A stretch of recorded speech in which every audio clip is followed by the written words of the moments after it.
All right, so we're starting a new series today on the power of your attitude. Your attitudes are so powerful for what you experience in life. And we're starting with one of my favorite subjects to teach about, and that's the power of a positive attitude. Maintaining a positive attitude can be hard in this world, right? So I heard a story about a young boy who was brought in. He was 6 years old. He was going to the hospital to visit his grandpa in the hospital. And he got to the hospital, and he came running into the room where his grandpa was lying in the bed. And he said, Grandpa, he said, would you please make the sound of a frog? And his grandpa's like, why do you want me to make the sound of a frog? And Johnny said, because Grandma said we're going to Disney World as soon as you croak. So it's...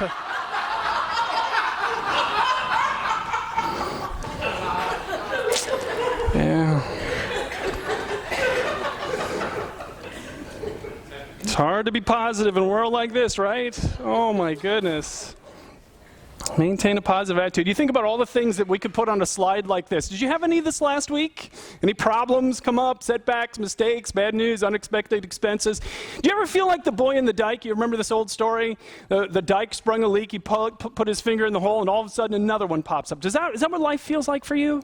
It's like, I solve one problem and another one springs up. Some of you are saying, no, Brian, this is what my life looks like right now. I don't know how I'm going to plug this thing. It is so overwhelming. And we all go through seasons of life where that's how it feels, right? And some of you, if you're in the middle of it, you came here today, and I'm going to talk about being positive, and you're like, yeah, I'm positive I'm going to drown. That's how you feel. And it's like, I don't understand this, because isn't it true that there are times when being positive and maintaining a positive attitude feels impossible? Have you ever felt that? Maybe some of you feel that today. It's like, I get it, I know, but it feels impossible. And what I want you to know, and what I really want you to hear today and see today, is that not only is it possible, you can maintain a positive attitude no matter what you're going through, it's also really important for you and everyone around you. And that's what I want you to know. Because what I really want you to understand today is the key to this is not what's happening on the outside of your life. The externals, that's not the key to a positive attitude. You have no control over a lot of those. What's really important for a positive attitude is what's going on inside. Not outside, but inside. And guess who gets to control what's going on the inside? You get to control that. And if you learn some things about how to maintain control over what's going on the inside, you can maintain a positive attitude even when life feels a little bit like that. And I'm going to show you that today. Some of you are skeptical about that because some of you you're already a little bit wired negative. You're like, yeah, I don't believe that. That's true for others, not for me. So great, glad you're here, especially because life can get a lot better. And I want to show you that today. So we're starting the series on attitude. We're going to start with this. So would you please open up your program, and inside you'll find these notes. I want to ask you to grab your notes, grab a pen, something to write down as we go through this. And of course, welcome to those of you watching online. So glad you've tuned in. If you're watching on YouTube, we're also on our website at penulchurch.life. Glad you're there. So if you want to download the notes, follow along with us on YouTube, they're right in the description section. So let's get started today. First thing, and I'm not getting through all the content, sorry, I'm going to have to push some of this to another future week. But number one, I really want you to understand the power of positive.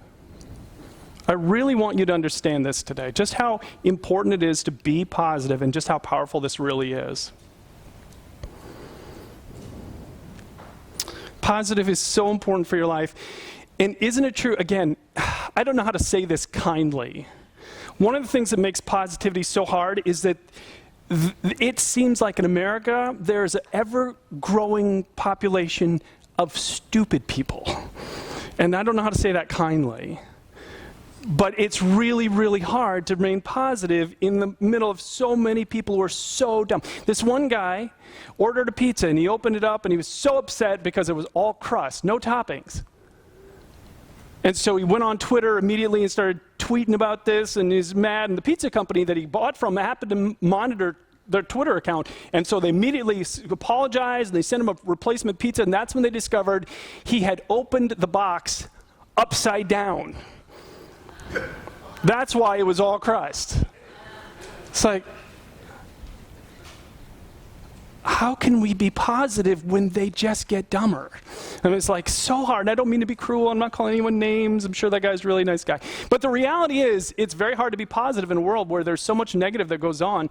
I mean, think about our relationships and all the things that can create conflict in our relationships. you have any arguments this last week with anyone? Be positive. Did you get blamed for something you didn't do, or do you have to listen to somebody complain or get criticized, to deal with jealousy or gossip? I mean, isn't that hard to maintain positivity in the middle of all of these kind of things? We could put so many things on a slide like this. And again, what I want you to hear me say is what the Bible teaches. It's not what's happening on the outside that's the key to your positivity. It's what's happening on the inside. Now, I know this because there was a man named the Apostle Paul. He was a follower of Jesus. He wrote half of the books of the second part of the Bible called the New Testament. He was persecuted. He was imprisoned just because he believed in Jesus. He wouldn't stop talking. He was beaten. He knew what it was like to be starving. God took care of him in jail, in prison, and he wrote about it, and he said this: that's why we never give up. Though our bodies are dying, so that's external, our spirits are being renewed, that's internal, every day. You can have that same experience. You physically, outside, everything feels like it's falling apart, and internally, you feel like you're being renewed. That's possible. And especially with God, that's really important, and we'll talk more about that in a minute. Here's what we know about positivity, though. I really want you to understand why this is so important that you consider making this more of a priority in your life. We know that there are psychological benefits if you maintain a positive attitude. Do you know that people who, this has been so studied and so researched. There's so much data about this. People who maintain a positive attitude, they are more self-confident. They set higher goals. Do you know why they set higher goals? Because they think they can achieve them. And goal setting and success in life are connected hand in hand. There are mental benefits to positivity. Listen to this. Happy brains are smart brains. Did you know that? Happy brains are smart brains. Do you know why, though? Do you know why you're smarter when your brain is positive than when it's negative? When it's negative, what happens is that your brain narrows its focus to help you respond to a threat. So when you become negative, you literally become dumber. Your brain narrows its focus to respond to a threat. And the opposite is true when you remain positive. Your brain, when it's positive, opens up. It broadens to different ideas. It helps you see multiple solutions to problems. It's connected to greater creativity, but that's not all. There are obviously social benefits. You all get this. People who feel more connected to others when they experience positive emotions. There are direct links between positivity and less conflict in your relationships. Would you like less conflicts in your relationships? Positivity is part of that. And then, one of the most significant of all are health benefits. We know that positive people are physically healthier. It affects your body. It's interesting, we think it's got to go from the outside in, and the reality is God wired us so that it goes from the inside out. When we're positive, it affects our body in a healthy way.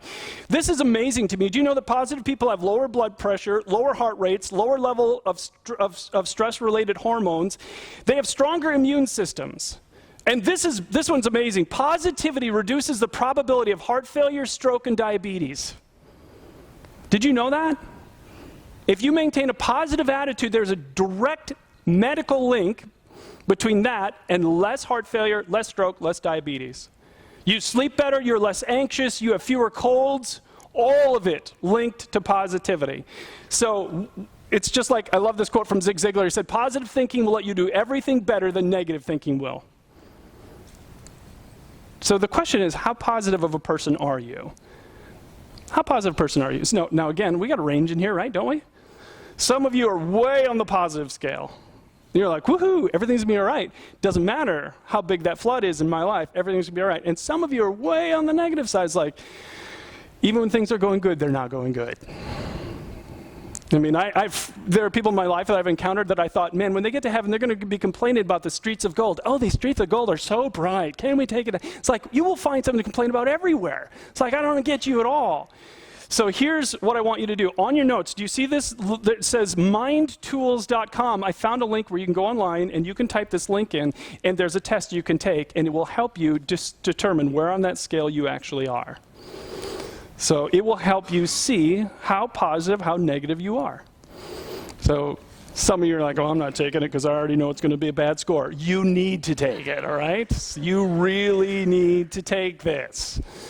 So, all right, sometimes I stand here and I say to you very honestly, I should not be teaching on this because I'm so bad at it. This one, I'm like, yeah, this one I'm okay at. I'm okay because I love positivity. I love thinking positive, and my faith, here's what I want you to understand. My faith and what I believe about God keeps me positive because I know he's with me. I know he will always come through even when I don't understand what's happening. And you can learn that. It's just a skill. Okay, so that's first. I just want to understand just how powerful this really is. But now let's go into the second one, because here's where we actually learn to do something different. And I want you to learn to do something different. I want you to learn how to reset your brain to positive. And I want you to learn how to reset your brain to positive. I want you to picture that your brain has a dial, and it spins either positive or negative. And here's the good thing. You got your hand on the dial. You make it go either positive or you make it go negative. It's not just happening to you. Oh, no. You are in control of that dial. You make it go positive. You make it go negative. And let me give you an example of this. This guy's name is John Gordon. He is a best-selling author. He wrote a book called Energy Bus and many other books. He is a popular speaker. He speaks for sports teams, Fortune 500 companies, and he does a lot on positivity. Matter of fact, he recently wrote a book called The Power of Positive Leadership, How and Why Positive Leaders Transform Teams and Organizations and Change the World. Wow, so this guy is a positive guy, right? What was so interesting when I was reading his summary of this, he said this. He said one day, years and years, before he became an author, before he became a speaker, his wife actually threatened to leave him because he was so negative. His wife threatened to leave him because he was so negative. He said that was the turning point in his life. He said from then on, he said, I began to ask, how can I be more positive? How can I be someone who brings out the best in others but also feels good about myself? He said it became my life mission, and here's two things he learned about it. He said, being positive doesn't just make you better, it makes everyone around you better. Okay, so now I need to say to those of you who know that you're a little bit more on the negative side, that you know that dial, you've spun that dial a little bit more towards the negative, what I need you to know is sometimes people are a little bit complacent about positivity, and they think, well, it's just kind of how I am, just who I am. And I want you to understand that if you don't want to change for yourself, then would you consider changing for the people around you that you say that you love? Okay, some of you know that you're not as positive as you should be. You know this is an issue for you, and you're kind of complacent about it. It makes everyone around you better. So if you don't want to change for yourself, would you consider changing for the people that you say you love? Because it is affecting them. And we'll get into more of that in a moment too. The other thing he said, and I love that, and it's why I put this in today, positivity isn't just a personality trait, but it's a skill that you can learn and improve, and anyone can learn and anyone can improve. You have your fingers on the dial in the brain. You control where you spin that to. You control if you spin it positively. You control if you spin it negatively. No one else does. No one else does. That's why Paul said, outwardly wasting away, inwardly being renewed. You have a say in this, okay? So what do? How do we set that dial in our brain to be more positive? Well, first thing I want you to learn to do is watch for your words. Listen to what you're actually saying. I want you to learn to listen to the words that are coming out of your mouth. The Bible has a lot to say about what we say. The Bible says you need to learn how to be careful with what you say, because careful words make for a careful life. Careless talk can ruin everything. And then the Bible goes on from there to talk about different things and the reasons why your words are so important. Matter of fact, Jesus follows up later in the book of Matthew with this quote. Look at this. The mouth speaks what the heart is full of. Did you know that? If you want to know what your attitude is like, listen to your words. Listen to things you're saying, because he says your words are just an overflow of what's going on inside of you. And so what I want to show you, and I put these on the back of your notes, I want to show you different words you should watch out for. And if you hear these, you need to know you've spun the dial negative, okay? That's what I want to show you. If you hear these words coming out of your mouth, you know you got a problem. You've spun the dial negative. So first is mind reading, where we just assume negative about others without any real evidence. Oh, they're upset with me now. Oh man, now they'll probably never want to talk to me again. Now they probably are all mad at me. Now they're probably talking about me. You have no evidence of that. The reality is, you know what the reality is? They don't think about you.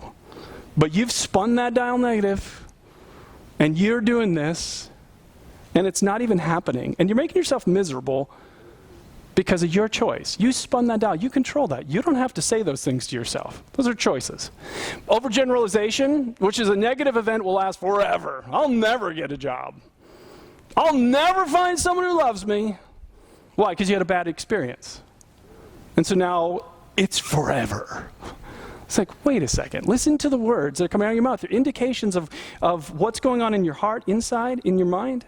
And you've spun the dial negative. If you hear these things, they're a sign you need to put your hand on the knob and change it. Magnification, we overemphasize our flaws. It's great. You know, you do something wrong, and you're embarrassed by it, and all of a sudden you project it out to everybody who's going to think this about you now. Everybody. No, the reality is they don't. They don't all think, again, they don't think about you at all. But we do this. We project it out on everyone. Listen to your words, because your words are telling you when you got the dial set in the wrong place. Minimization. We dismiss or minimize our positive qualities and strengths. So, yeah, I got an A on the test, but I missed the easiest question on the whole exam. Okay, there it is. You got an A. And what are you talking about? The one you missed. There are people in this world that I've encountered many, many times. It's very common. Is sometime in the summer, we're going to do a whole series on the Holy Spirit. And one of the topics we're going to cover is something called spiritual gifts. And God, did you know God gave you, when you put your faith in him, his Holy Spirit comes to make his home inside of you, and he activates spiritual gifts inside of you. The interesting thing, having taught on that for 25 years, how many times I have people say to me, I don't have any gifts. So many people think I have no gifts, I got no talents, I got no abilities, and the reality is it's not true at all. It's not true at all. But that's minimization. It's we downplay what God has gifted us, the strengths that he's given us. And some of you, this is where you're just like, yeah, you got that dial spun down.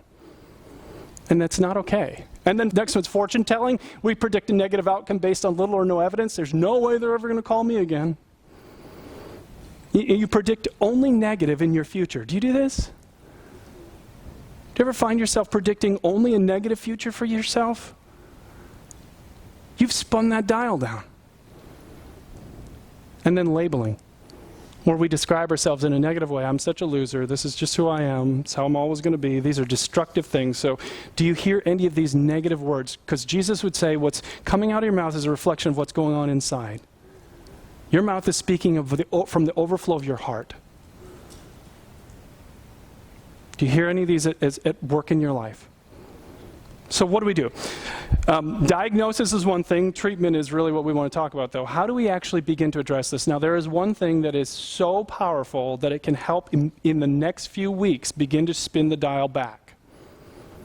It's the most powerful tool that I know, and the Bible talks a lot about it. Letter B, you need to begin to practice gratitude.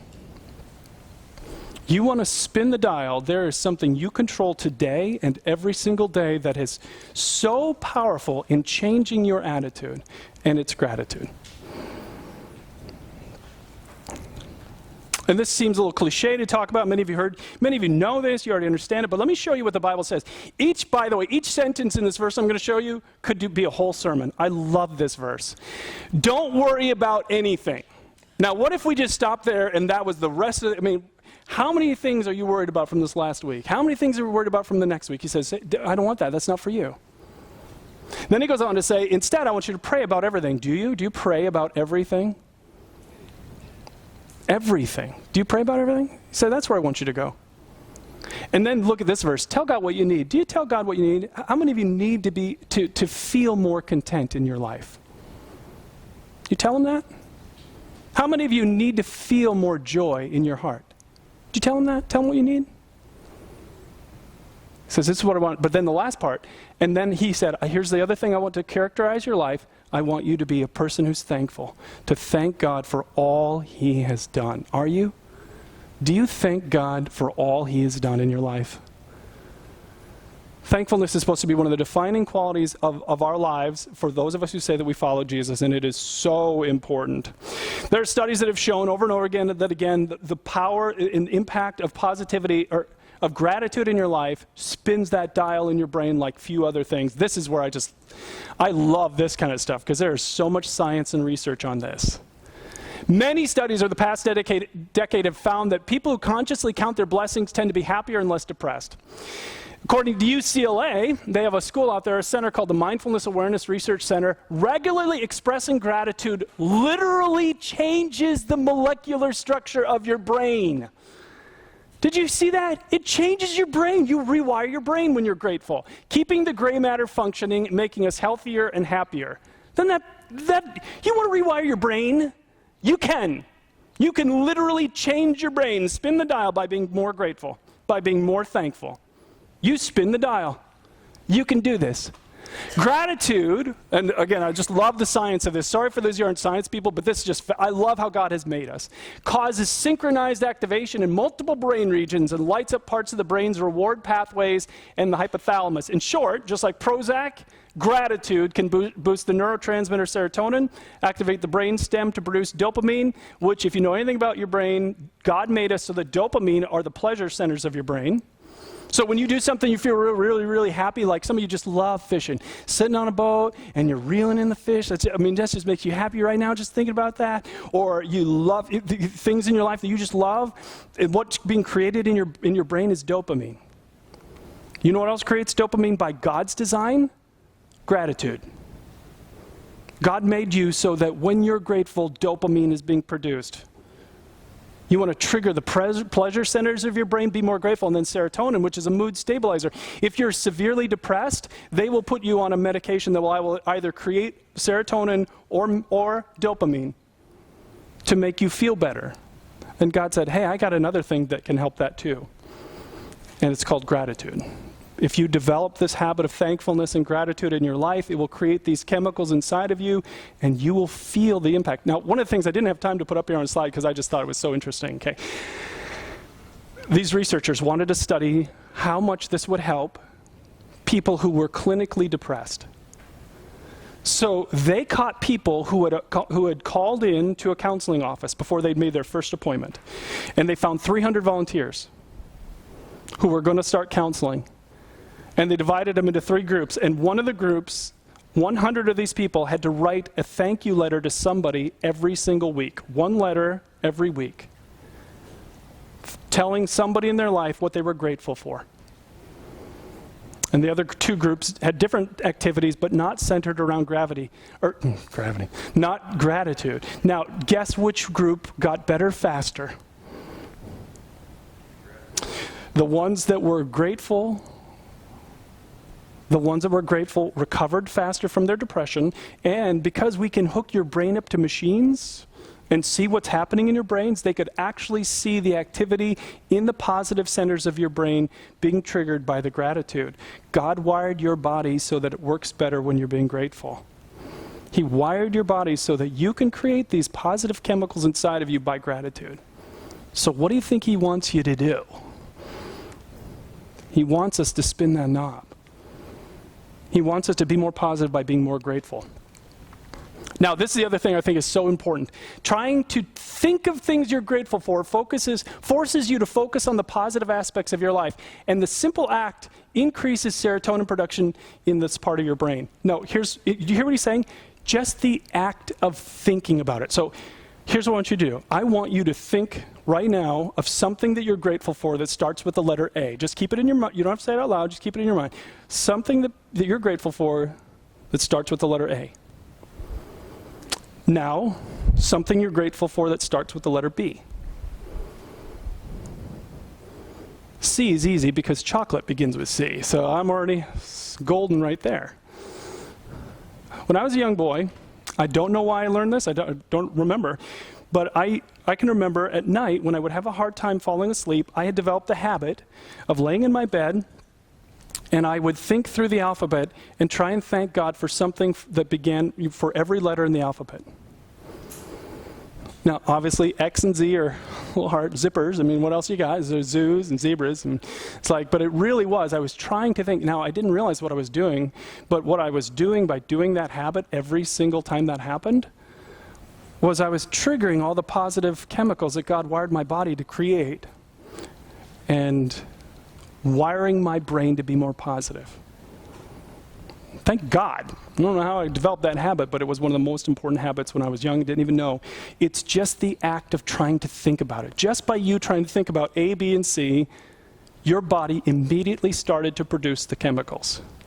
God wired your body to be better and more positive, and you spin that dial when you're doing it.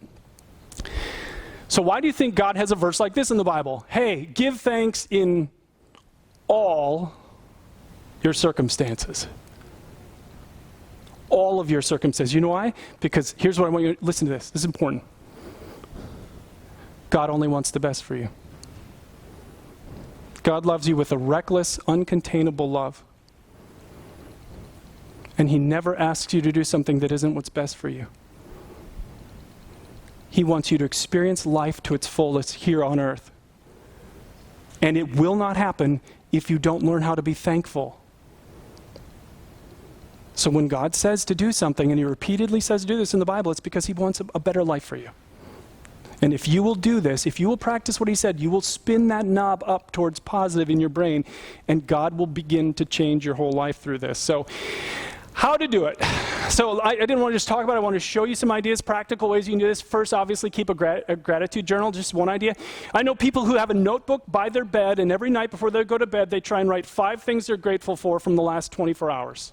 What a great practice. Do you know that there is a direct link between serotonin and dopamine and your sleep, how good you sleep? When we're grateful, we even sleep better. It's like, man, what a wonderful way to end your day. Or you can tell an employer or friend something that you appreciate about them. Some of you know that one of my habits in my life is almost every day in the place where I work, I walk through the building as I'm going to my desk and I pray and say, God, is there someone here today you want me to encourage? Is there someone here today that you want me to say something kind to? So I'm looking for it. And you know what happens in the act of looking for it? What can I say that's good about this person? Your brain is triggering all of those positive chemicals just in the act of looking. What if that was what you approached? What if that's what you were doing every day at the place where you work? And God, who can I say something kind to? Who can I say something encouraging to? Some of you work alone. It's like, well, that's easy. All right. So look at yourself in the mirror and think of something you like about yourself. Now, how about that one? How about that one? How many of you, that's your daily habit? You look in the mirror and you're like, yeah. Woo. You. Yeah. Right? That's not what you do, is it? Many, many people, and if I can say this, this one seems a little more gender tilted. A lot of women I know in my life, I've raised 4 daughters. A lot of women in my life that I've seen really struggle when they look in the mirror. And you've trained your brain to only think negative. You've trained your brain only to think negative. And so what I really, really want, if this is something that's feeding the negative in your mind, I really want you to do that one. I want you to retrain your brain so that when you look in the mirror, you can't help your first thought. You can't help whatever the first thought is in your mind, but you can retrain your brain to then stop and say, you know what I'm grateful for, God? I'm grateful that I can see. Because a lot of people in this world, they don't have eyesight, and I can see. Thank you for that. Thank you for making my body with the ability to see. And God, thank you that I can walk. Because there are people today in wheelchairs and they will never walk. And you've made it so my legs work. Thank you for that. And start thanking him for what you have that you're grateful for in your body. Do you know how much that will spin the dial? Because some of you, this is the worst part of your day. You beat yourself up so much when you look in the mirror. You spin that dial so negatively, and you got to change the dial. You can do that. How about this? Next time something bad happens, consider 5 good things that happened as a result of the event. Now, you may not know right away. And by the way, never tell somebody else to do this. Okay? That's bad. You may have good intentions, but it's not what they need in that moment. They need you to listen and empathize and understand. This is only for you personally. So if you're going through something difficult, again, how did God make our bodies? The act of searching for something good triggers the positive chemicals. God made your brain because when you're remember, God said, give thanks in all circumstances. All of them. And the act of just looking in the middle of something painful or difficult or challenging, is what God uses to begin to change your life in a better way. Give thanks in all circumstances. So what do you have? Some of you are in the middle of something really bad. Something bad happened to you this last week. And you've let the dial spin only negative. And this is a challenge for you today to say, God, you know what? I can be grateful for this in the middle of this. Spin the dial back. And then another thing, and some of you like to write, you're really good at it. People can read your handwriting. That's amazing to me. So one of my favorite stories in prepping this message, I read the story of a guy who spent an entire year, every day of the year, he wrote a thank you card to one person, every single day. Do you know how much his life was changed by the end of 1 year? He never missed a day. Never missed a day. Do you know what happens to your brain when you make it your goal that you're going to write a single thank you note to one person every day? Do you know what you start looking for in people's lives? You look for only the good. You're looking all day long. You're like, who can I thank? Who can I express appreciation to? Who can I express gratitude to? Do you know how much better your life gets when that's your focus? It changed his whole life. It changed his whole life by this one habit. Because guess whose hand is on the dial between positive and negative in your head? Yours. You choose this. You spin this dial any way you want it to go. So what I really want you to think about, if you follow Jesus, I want you to think about which one of those you're going to start with this next week. Because you have a say, and this will impact your life. And even if you're sitting here going, well, I know I'm negative, then and you don't want to do it for you, then do it for the people you say you love, because you're impacting them by your negativity. Now, one other aspect of this is, and I wanted to keep this separate because I really want to highlight it, and I know I rewrote that a little bit, so ignore the first part of letter C on your notes. I want you to learn how to look for the right things in people, and that's what that person who wrote a thank you note every day did. I want you to learn how to look for the right things in people.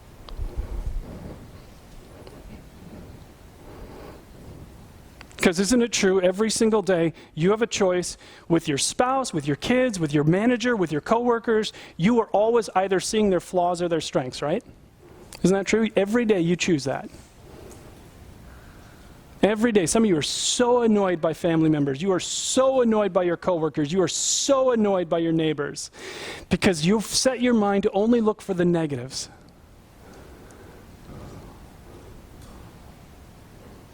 You want to know why I put this in is because a few weeks ago, on my that YouVersion Bible app, a verse popped up, and it struck me so hard when I read it. I said, oh my goodness, this is going in a sermon someday, and it's going in this one. Because look at what God expects from us. Love each other with genuine affection, which is cool. Think about that. If churches only did that. What if you became a part of a church, that was what happened. They just loved you just as you were, with not fake love, not forced love. You know what it's like? Sometimes they're like, well, I love you, but I don't really like you. Okay? That's not what he's saying. He's like, love them with genuine affection just as they are. But then look at the second part. And take delight in honoring each other. What if that's what churches were known for?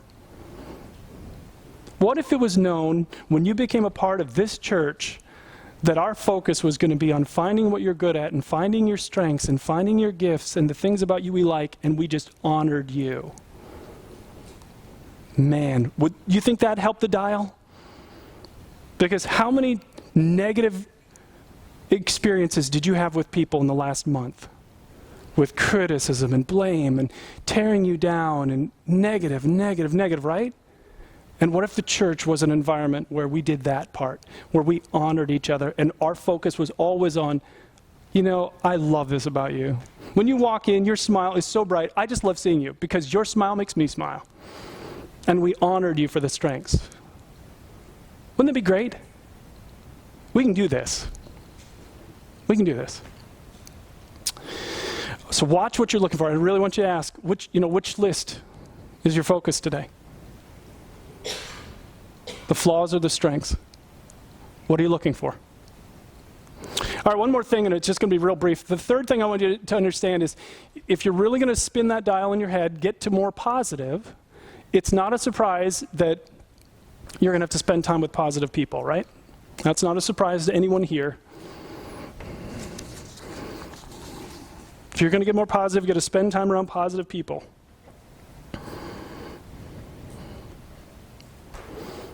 Again, there are a lot of people in this world that we just don't understand. There was a woman who went to a restaurant. It was a nicer restaurant. She sat down, looked at the menu, and she ordered chicken parmesan. Chicken parmesan. So they placed the order, brought her out her chicken parmesan. She started eating it, and she bit into the chicken, and she started to cry because she was a vegan. And she didn't know there was meat in chicken parmesan. And she called the waiter over to complain that there was meat in the chicken parmesan. Imagine being the waiter. As a matter of fact, they called the manager over. It's like, what would you say? It's like, I can't help you. Be positive. Go out and be positive. There are people like that in the world. Be positive, right? Oh my goodness, it's hard. I know this is hard, and yet it's so important. Have you ever had to spend a lot of time with a chronically negative person? You ever had to be around someone like that? Oh my goodness. I once had the terrible misfortune of working for only about 6 months with someone who was completely negative in my experience with this person. Now, maybe in other environments they were different, but I worked with them 6 months. I can't ever picture a single time where I saw this person smile. Ever. Everything was bad. Everything was a complaint. Everything was a criticism. Everything was negative. I literally just wanted to get away from this person. You ever have that experience? It's like, I don't want to be around you. I don't want to spend any time with you. And the reason for that is, as you all know, attitudes are contagious, right? Isn't that true? Attitudes are catchy. Attitudes are catchy.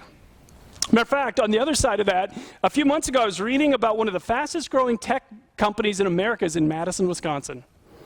One of the fastest growing tech companies in America. And the guy, the founder of this, was being interviewed, and he was asked, hey, what's the secret to your success? Look what he said.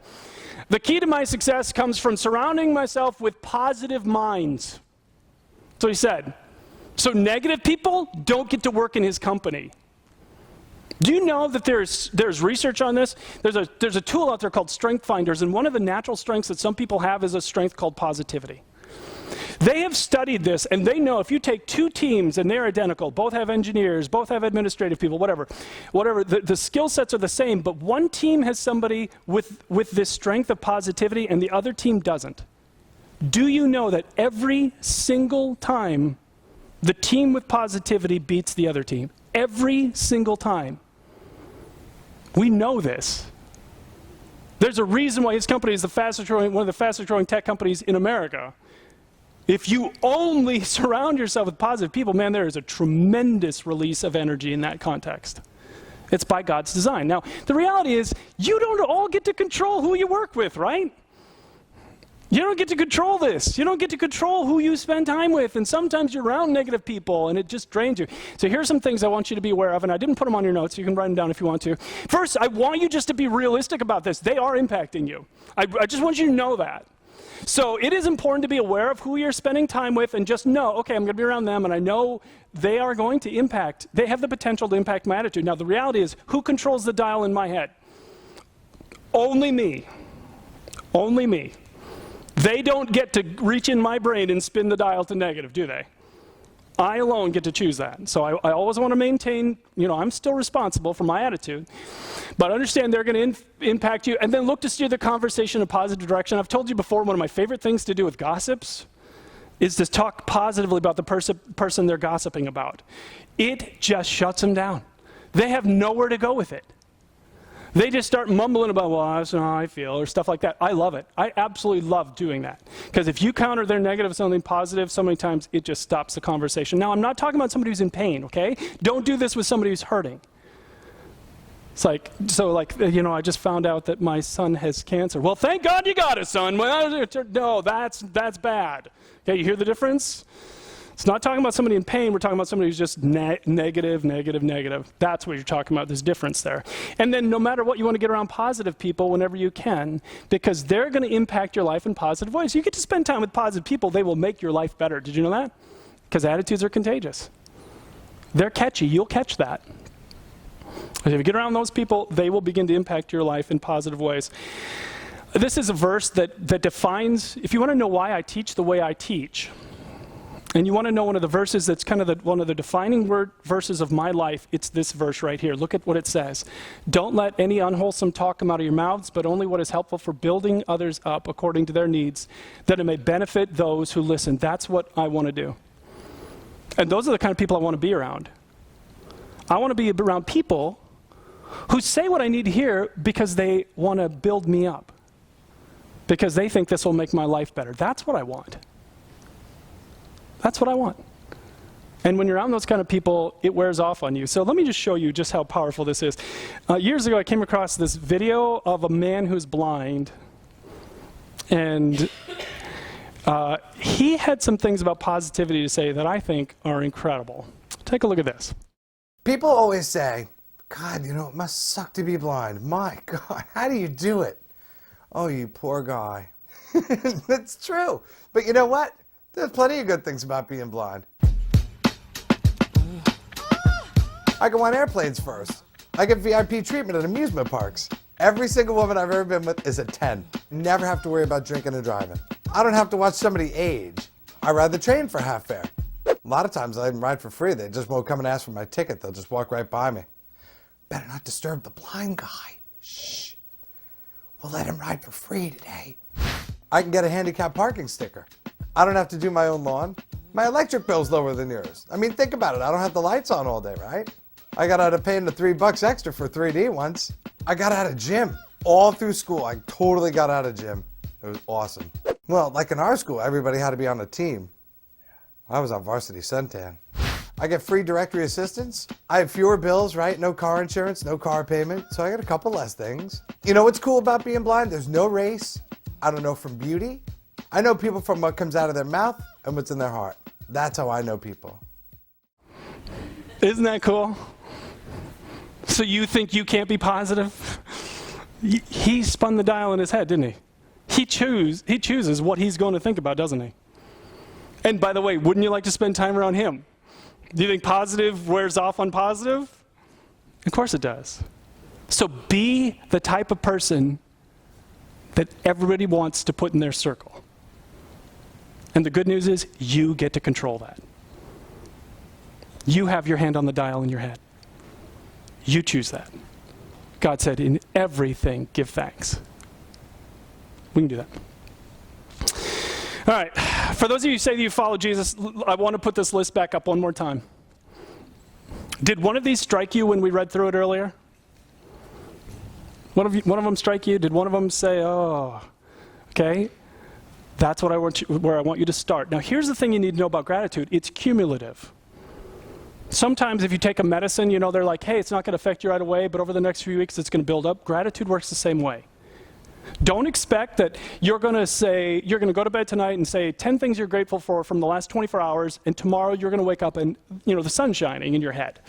It's cumulative. You are going to have to do this over time. But what the studies have shown is gratitude, as it builds up in your body, has the same impact that the drugs that we take build up on our bodies, only without the drug. Just by doing what God says. It's cumulative. It builds up in your system. And we can track this because we can see what happens in your brains. It's amazing how God has wired us. So I want you to think about which one of these. And again, you need to make it a habit in your life. So let me give you an idea on how you can make one of these a habit. Do you drive to work? Some of you drive to work every morning. Don't turn on the radio. Drive to work and spend the first few miles thanking God for 5 to 10 things from the last 24 hours that you're grateful for. Make it your goal to make it a habit. So that every day when you get in the car and you drive to work, you do the same thing. Then all of a sudden it's part of your life. Or some of you do it at night. You're falling asleep, you grab your notebook, you write 5 things you're grateful for from that day. If you have family dinners every day, and you have raising young kids, sit down at the dinner table and start the dinner by having everyone go around the table and say three things they're grateful for from that day. Make it a part of a habit, some way to make it just automatic in your life. Otherwise, you're going to walk out here and forget this. It's not going to have any positive impact in your life like it can. You're going to find a way to make this a habit in your life. Start. Now, for those of you exploring your faith here with us, either with us or online or watching online, The message of Christianity is called good news. It is good news. It is the most positive good news the world has ever heard. That though humanity has made choices, I've made choices, you have too, that are unloving. We have made thousands and thousands of unloving decisions in this world, and they have pulled us away from a God of love. And though that is our reality, this God of love sent his only Son into the world to die on a cross to pay for what we've done that's wrong. Jesus, with his death on the cross, paid in full for all of humanity. And anyone who turns to Jesus can be completely forgiven, and he will come and make his home inside you. That's the message of Christianity. It is incredible good news. Let me have you bow your heads. And if you want to experience more of God in your life, you can today. It takes a simple step of faith. That's what it says. You know, we trust in him. And if you will put some of your trust in God, you will experience God. You say something like this in your heart to him and say, Jesus, I'm turning to you today. I know I have been unloving in my life. I know that. But I've heard that you died on a cross for me to pay for all the unloving things I've done. So I'm asking you to forgive me. I'm asking you to come and make your home inside of me today. I'm accepting the good news. I want more of you in my life. In Jesus' name, amen. Now, as we finish, can I ask you all to grab this little card in your program? Just open up your program, grab this real quick. If you're a regular tender, you don't need to fill it all in. But some of you just prayed and asked Jesus to forgive you. Check that box and we'll send you some stuff in the mail as a follow-up way for you, with steps you can take to keep growing spiritually. And then if you renewed your commitment, let us know about that. Then what you do is you drop it in one of the 2 offering boxes right back there on the back door. Thanks so much for coming. Hope to see you again next week.